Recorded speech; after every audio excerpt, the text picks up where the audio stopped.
Losses in transformer. Okay, losses in transformer is classified into two types: copper losses and iron losses. And also copper losses is depends on I square R, that means in which square of the current, that means in which double current occur in losses. Also in which we have to consider resistance of primary and secondary winding of the transformer. Also the magnitude of the copper losses, it depends on current flowing through the coil. Okay, now this is the concept of losses occur in transformer. Also in which we have to need hysteresis losses. Also hysteresis losses is depends on BH curve, that is magnetic field density and magnetic field intensity. That means magnetization concept and demagnetization concept is very important. And also hysteresis losses is also depends on energy losses occur in core. Then this type of concept is called as hysteresis losses. Also in which we have to need eddy current losses, that means eddy current losses occur due to leakage magnetic flux generated in core and produces current, and this type of current is called as eddy current losses. Now this is the concept of eddy current losses. Okay, then also in which we have to need comparison between ideal transformer and practical transformer. Okay, then also a transformer is said to be ideal, that means ideal transformer means there is a no losses occur in ideal transformer. Also winding resistance will be zero, or winding resistance of primary and secondary winding also zero. Then there is a no flux linkage or flux leakage occur in transformer winding. Then also small current is required to produce magnetic field. Then this is the comparison between ideal and practical transformer. Then next point is applications and uses. Then small type of transformer using television for voltage control device, also using photocopy machine. Then also transformer using transmission and distribution for provide or send alternating power from sending station to receiving end station. Also simple camera flash uses flyback transformer, also in which we have to need signal and audio transformer are using transformer and it acts as a amplifier. Now this is the applications and uses of transformer. Okay, then the next point is types of transformer. Then types of transformer classified into three types. Then first one is basic construction of type, then basic winding of transformer, then basics of coolant material using transformer, then basic construction of transformer. Then first type is core type transformer, then second type is cell type transformer, then last is spiral core type transformer. Then second classification, basic of winding is depends on output voltage of transformer, that is step up transformer, step down transformer, and last one is the isolation transformer. Also basics of coolant material using transformer, that is oil fill, that is called as self cooling transformer, then oil fill water cooling transformer, and last one is the air blast. Okay, now this is the classification of transformer. It is also called as types of transformer. Okay, now this is the overview of the transformer. Okay,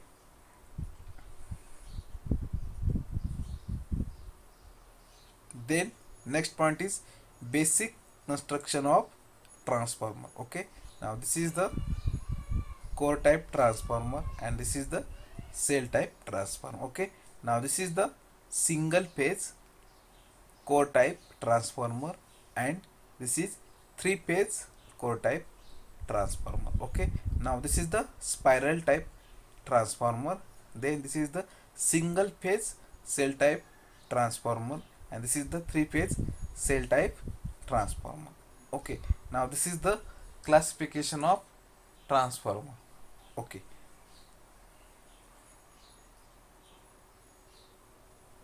then next point is basics of winding. Okay, then basics of winding classified into two types, that is low voltage winding, that is called as primary winding, then high voltage winding is called as secondary winding, then primary coil using low voltage winding, then secondary coil using high voltage winding.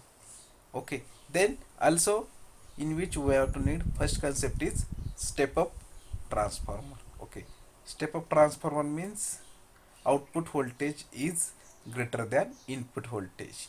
That means output voltage is greater than input voltage, and also number of secondary turns is greater than number of primary turns. Now this is the concept of step up transformer. Then step down transformer is output voltage is less than input voltage. That means number of turns used in secondary winding is less than number of turns used in primary winding. Then next point is isolation transformer. Then isolation transformer in which number of winding of primary side is equal to number of winding for secondary side.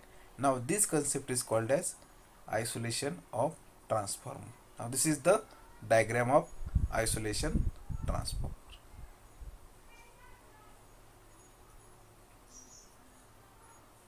Then basics of coolant.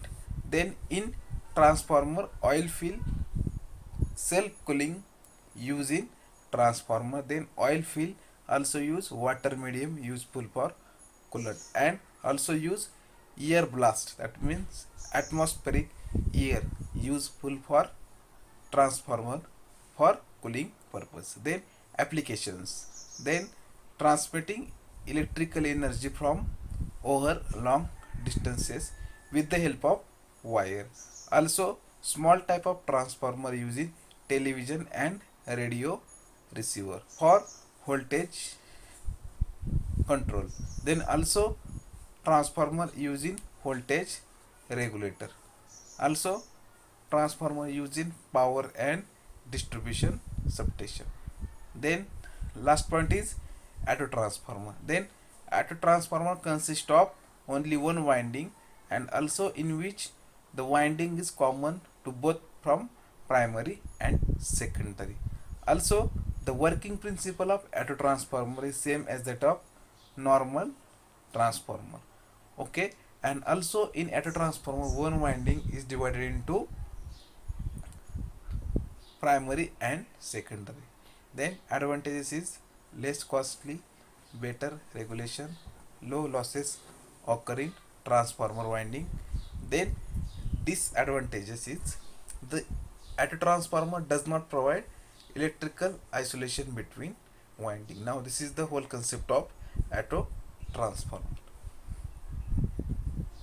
Then next point is applications, and also this type of transformer using for voltage control, and also this type of transformer use in 50 to 60 percentage full voltage to stator of squirrel gauge induction motor. That means at a transformer using squirrel gauge induction motor for full voltage. Also this transformer act as a boost transformer, and also in which we have to need changing speed of the